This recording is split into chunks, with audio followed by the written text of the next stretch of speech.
Welcome back 34,804 gentlemen and 3 ladies to the Gamer Muscle YouTube channel. Now sometimes you have online races that go so well they make you feel warm and fuzzy inside and you want to take a picture of them, put them on the mantelpiece and show them off to everybody you know. They think that's weird, I think that's perfectly normal. Other times you have races that make you want to take an acid bath with a toaster. The question is though, what actually makes for a good quality race? And despite what many people new to sim racing might think, it's not actually winning. Though winning's nice, that is the cherry on top.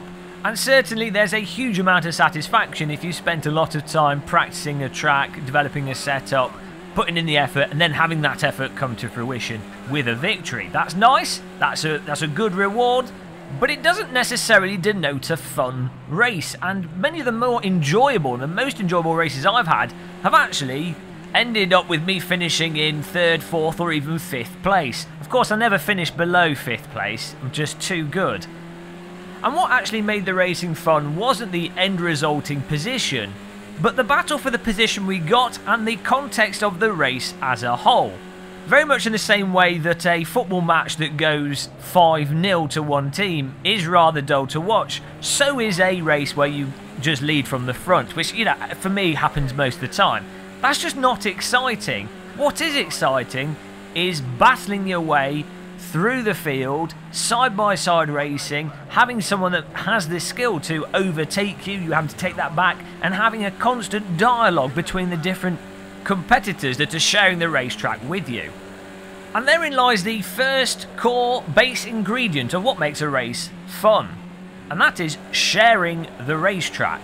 When every competitor takes the philosophy that the road surface is something they're sharing with the other cars rather than I'm King Jong-un of Caterham in this case, you'll find that the end racing is better for everybody.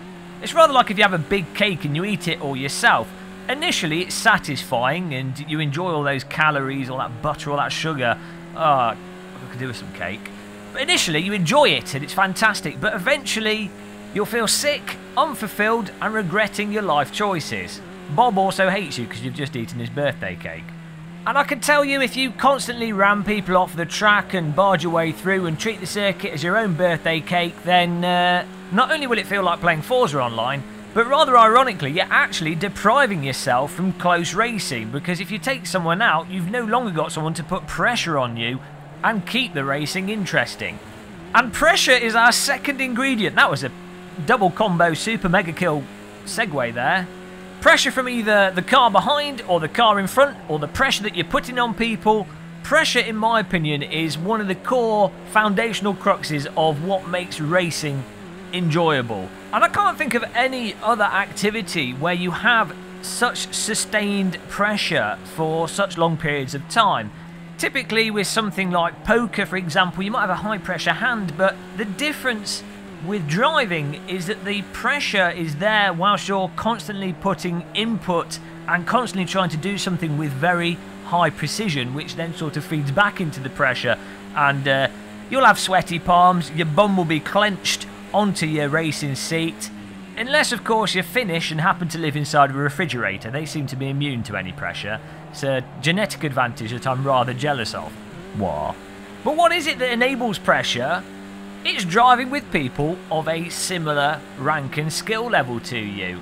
And that's an additional ingredient I've always found with fun races, is that pretty much it's always the case there's been at least 3, ideally 5 people in the given race that we're lapping within half a second of ourselves and generally have a similar skill level to ourselves, allowing for that back and forth dynamic as each of us make various mistakes and errors that can then be capitalised on by the other driver that essentially can lap at the same pace. That does unfortunately mean that you will tend to find many more fun races with services like iRacing, Sim Racing System or organised leagues, because you're very unlikely, if you just jump onto a public server, to find 3 or more people that happen to be of a similar skill level to yourself.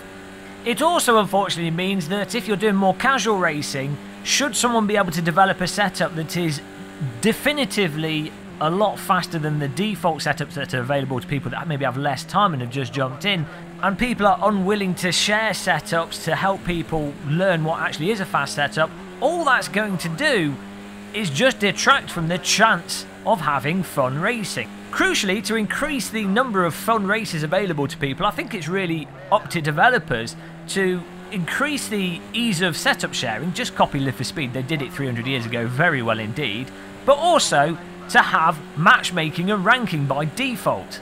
Come on developers, that's what the next gen has to bring. Developers, developers, developers. We did just amalgamate pressure and ranking together into a single category. I'm not sure how that happened, but well done myself. The car! You can't ignore the car. Ultimately, the car you pick is going to have a big impact on how likely the race that you're going to have is going to be fun or not. Some cars are fundamentally harder to drive than other cars, so that ends up with a wider field because it magnifies those drivers that have high skill and those that don't. And some cars are fundamentally easier to drive at a basic level. Maybe they're slower, so you end up with a more compacted field, or they also happen to be more easy to recover. So if an accident does happen, you can pull them back on the circuit without much effort. Front-wheel drive cars are a good example of that.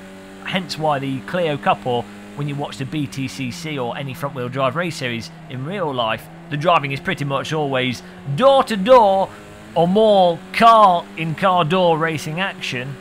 And I have to say the majority of the fun races I've had myself, being a sort of slightly above average tier race driver, have always been in cars like the Skip Barber in iRacing, Mazda MX-5s, Caterhams, Radical SR3, Titus Abarth, GT cars, GT3 cars, GT4 cars, but basically vehicles that really don't suffer from this setup gets you 4 seconds a lap, itis, and cars that don't force you to do 2+ hours of practice just to get up to a basic level, or in some case 7+ hours of practice on a given track with a car just to get to a basic level. Not that doing 2 hours of practice is a long time to practice a car on track, and not that 7 hours is a long time. I know plenty of people that will literally spend hundreds of hours, and they'll really enjoy that, and that's perfectly fine. But you have to remember that most people have these things called lives.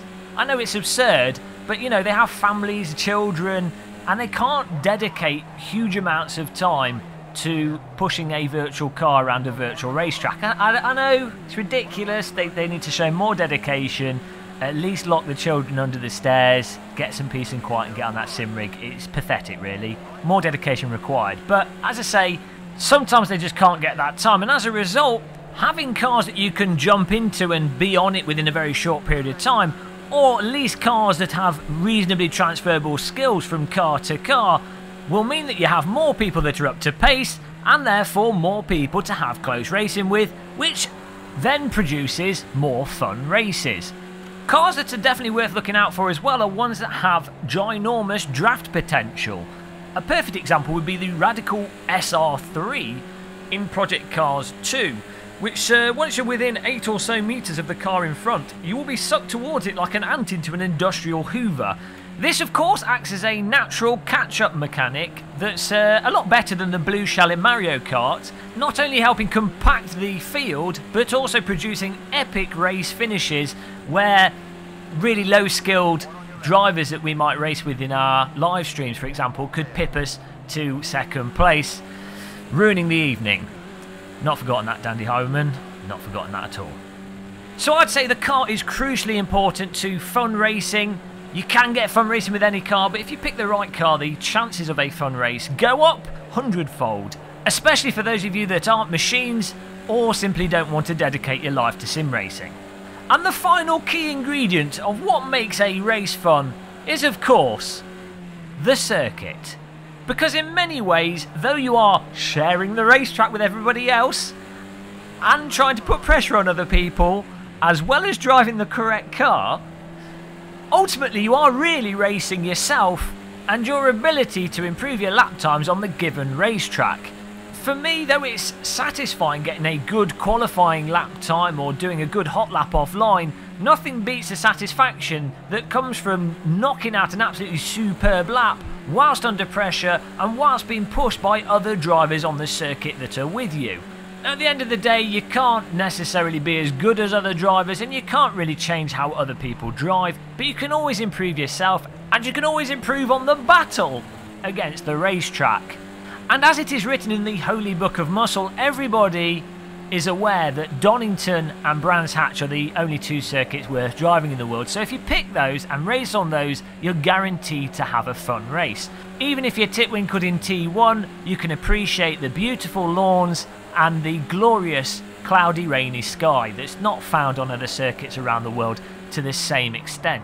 Not joking aside, racing against the track with other people, also trying to race against the track and race against you, having everything come together in the ultimate trifecta of the perfect race is to me what sim racing is all about. It might not be real driving, but it's still absolutely bloody fantastic fun. I would now ask you to close your eyes for a second, and you can reopen them. I hope this video helped describe what I believe to be the ingredients of what goes into a fun race online with other sim racers. If you enjoyed the video, make sure you do a backflip, land on the subscribe button with your toe and subscribe to the channel. Those of you that want to support us directly, we've got Amazon links in the video description for when you're buying rubbish. UK, USA, other countries we don't have links for. That gets us money, that keeps the channel on the air, so I really appreciate that. But there you go. Catch you guys in our next live stream. Take care. Goodbye.